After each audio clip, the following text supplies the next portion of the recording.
I am honored to have with me the legend Dr. Ani Anyanwu. Sir is the professor and vice chairman for the Department of Cardiovascular Surgery, the Mount Sinai Hospital, New York, USA. So, welcome to the show, sir. Thank you. We all know that in the management of aortic stenosis, transcatheter aortic wall replacement has its own place, and in the US and Europe also it has been approved for use in high risk patients.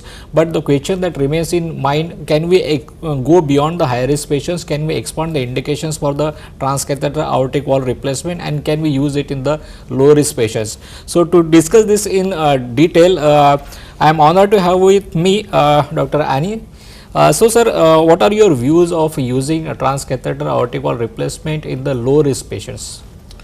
Well, it is yet to be established whether the transcatheter valves are effective and safe in low risk patients. So currently in the United States, there are 2 randomized clinical trials being conducted, which are comparing the transcatheter valves with the surgical valves. And one obviously has to wait to know the results of those trials before we can make comments as to the role of the valve in the low risk patient. Okay, sir. So, as far as the assessment of the trials which will be done or which are ongoing in the low risk patients, what are the ways of assessing the effectiveness in such patients? Well, the problem is the trials that we have going are all based on short-term outcomes of 1 to 2 years, and also look at variables like stroke, death, and rehospitalization within 1 to 2 years. And the problem with that is that it favors the catheter valve, because we know from studies of several surgical interventions that the benefits of surgery usually take more than the first 1 or 2 years to become apparent. And if you study patients just for the first year, then it will show that any alternative to surgery, including medical treatment or catheter treatments, are superior, and there are several precedents that demonstrate this. Okay. So, sir, after the transcatheter aortic wall replacement, do we need to go for the permanent pacemaker or the balloon dilatation? Yeah, that's another problem with the low risk patients, is that with the transcatheter valve replacement, somewhere around 10 to 30% of patients, depending on the series you look at, need permanent pacemakers. Most of the patients having these valves have been in their 70s or 80s, so it doesn't really matter so much.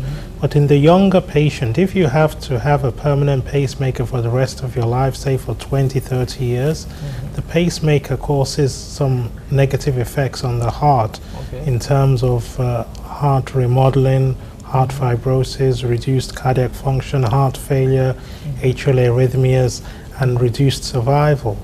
So for a young patient, having a pacemaker is not harmful.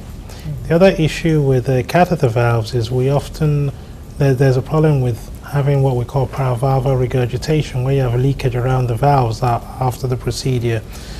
Paravalvular regurgitation has been found to be associated with worse outcomes, worse 1-year mortality after a catheter valve. And the way to prevent that or treat that is that when you see it at the time of the procedure, is to use a balloon and blow up the valve to prevent the leakage. But that blowing up the valve is itself harmful because it can cause embolization and stroke. It again increases the risk of pacemakers, and it might well affect the tissue of the valve and durability. So if we're going to do that in young patients, we don't know the effect. And back to the original problem with the trials is because the trials are looking at just 1 or 2 years, we don't know whether any of these things we're doing will have a negative effect 5 years from the time, 10 years from the time, and the trials are not looking at that. Okay. So, sir, even if we expand the indication of a transcatheter aortic valve replacement and take it to the low risk patients also and the young patients, what can be the limitations for the use of transcatheter aortic valve replacement? I think the biggest limitation is cost. Because just the cost of the device alone, depending on which country you look at, will be up to, the cost of the device alone can be up to 10 times the cost of a surgical valve. And in the United States, the catheter valve costs about $11,000 more than the surgical valve. But in Europe, the cost difference is more, because in Europe, the cost of delivering healthcare is much less. The staff costs are less, so the cost of the device is a much bigger component. Okay. If we come to an economy like India, where the labor costs are very cheap, you could do a surgical aortic valve replacement for very little manpower costs. Whereas, and then if you had to do a catheter valve, you can do it for a low manpower cost, but then you have another $30,000 to pay for the device, and the problem is, how do people pay for it? And if we look at Europe, you see that countries where there's a limit on healthcare spending, because the healthcare spending is from taxation, they have the lowest penetration of transcatheter valves.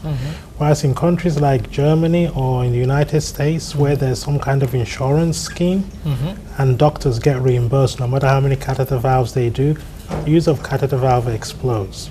But in India, as you know, over 60% of the cost of healthcare comes from self-pay. People are paying out of pocket. Right, sir. So how do people pay out of pocket for a valve that's going to cost over $30,000? I don't know how we'll meet that cost. Right, sir.